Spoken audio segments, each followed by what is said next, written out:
This section is going to be starting to talk about gravitation. So let's think about a couple things here. Imagine an object hanging from a spring scale, and the scale measures the force acting on the object. What is the source of this force? What is pulling or pushing on this object? Could this force be diminished? And would the force change in any way if the object was placed in a vacuum? Would the force change in any way if the Earth stopped rotating? We're going to look through all these questions, and then by the end you should be able to go back, and we'll go back and you should be able to answer these.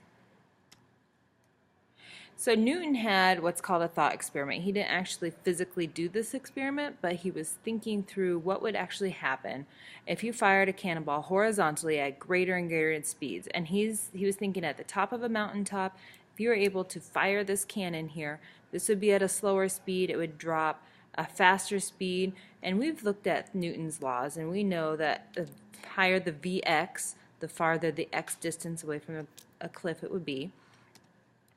So he concluded that if the speed was just right and the cannonball would go into orbit like the moon, if you could shoot that cannonball fast enough, it would not actually hit the Earth. It would continue in its parabolic path and actually curve around the Earth because it falls at the same rate as the Earth's surface, the Earth's curvature. So the Earth's gravitational pull extends to the moon. That's how he was able to think about the moon acts just like that cannonball, and it is going around the moon because of the force that's pulling the Earth's gravitational pull, that force that's pulling the moon towards the Earth. And he came up with the law of universal gravitation. So the gravitational force is F sub g equals the big G is a constant. M1 is one of the objects times the mass of the second object over the radius, the distance between the masses, squared. The radius, they use R because radius, it's looking at the whole orbit of an object. So think about the moon and the Earth. The whole circular orbit that the moon goes around the Earth, the radius is the distance from the center of the Earth to the center of the moon. So that's why down here it calls it the distance between two masses, but it's represented by an R. So F of G is proportional to the products of the masses. So the higher the masses, this number would increase, which would make FG increase also. But it's inversely proportional to the distance squared. So as the distance between two objects increases, the FG is going to decrease. So this is pretty self-explanatory if you think about it. If I have two objects, and if I increase the mass of one of the objects, the force of gravity is going to increase, right? If I take those same two objects and I just move one farther away, you're going to have a less of a force of gravity on that object. So distance is measured center to the center, so center of the Earth to center of moon. G converts units on the right into force units. So it converts these kilograms squared, meters squared into units, and so G is always this crazy looking number, 6.673 times 10 to the negative 11th Newton times meter squared over kilogram squared. It's basically just converting those units. Okay, so here's would be the center of the Earth to the center of the Sun. Yeah.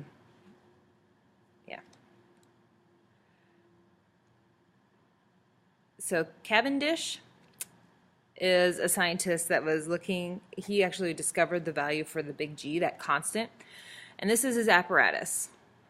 He measured the distance, he measured the masses of the spheres and the distance between the spheres, and then the force of attraction, and he solved Newton's equation for G and substituted in his experimental values and found it to hold true. And he would change the different masses, change the radius, and it was always, whenever he did that equation, he always got that same G.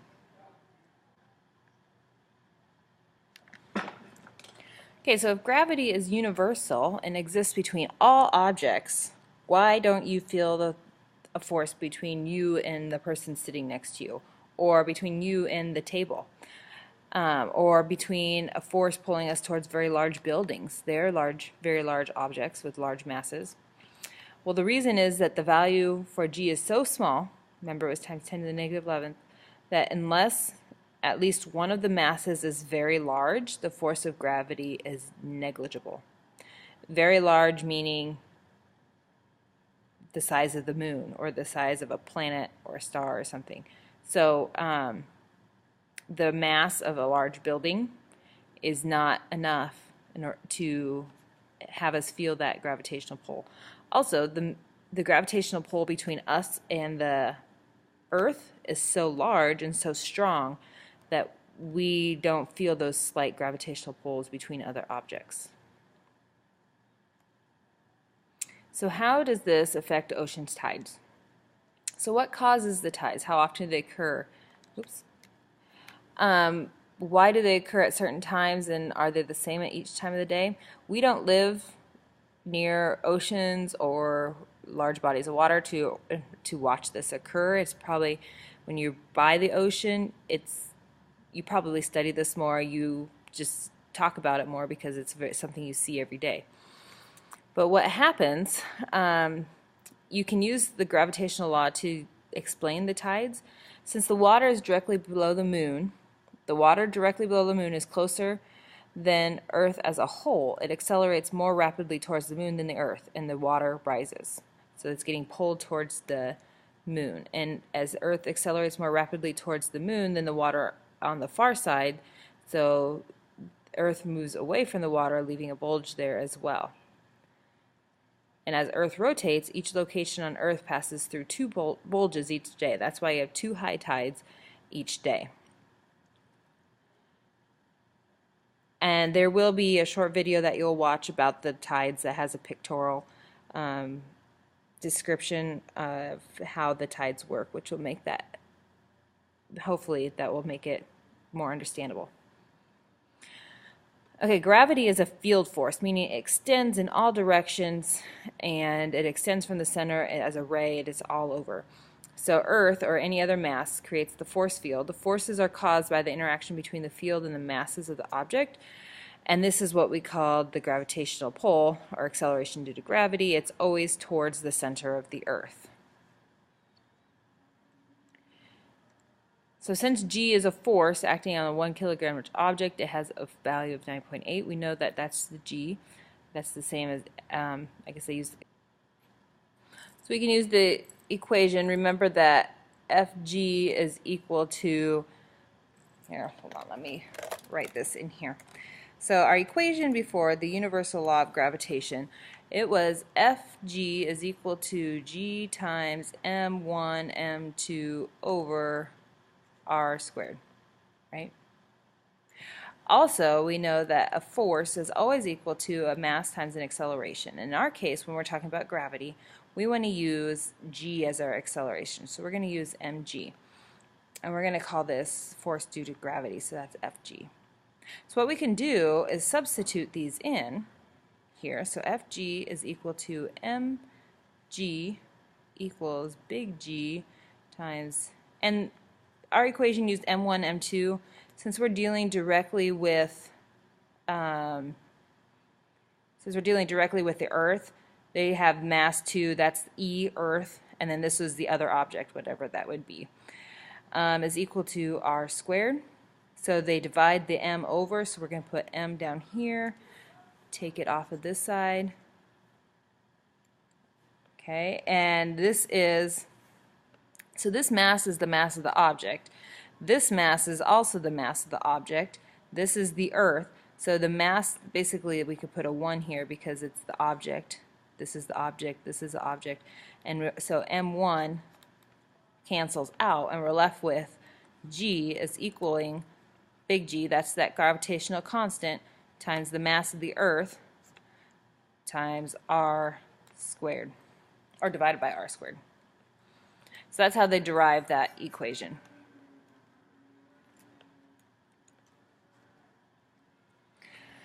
So let's find the gravitational force that Earth, gives us the mass of the Earth, exerts on the moon when the distance is 3.84 times 10 to the 8th meters. So we have Fg gravitational force is equal to, we have big G times M1 times M2. So let's actually put the numbers in here. So we want to take the mass of the moon, 7.35 times 10 to the 22nd kilograms, times the mass of the Earth, 5.97 times 10 to the 24th kilograms, over the radius squared, so 3.84 times 10 to the 8th meters. So let's, if you remember, G is 6.67 times 10 to the negative 11th, and it was a Newton times kilogram squared over meters squared. We'll plug that in there. So all you should have to do is take those numbers, plug them in,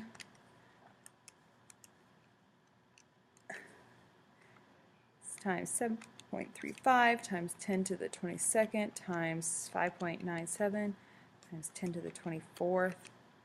Ooh, I forgot to write in. We do have to square that R. Divided by 3.84 times 10 to the 8th squared. I get 1.98 times 10 to the 20th, and that would be a Newton then. Let's see if that's what they got. Okay, 1.99.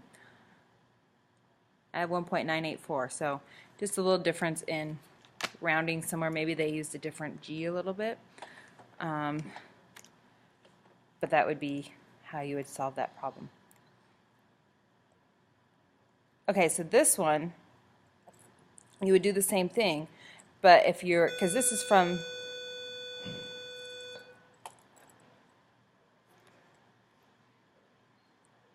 it's right here.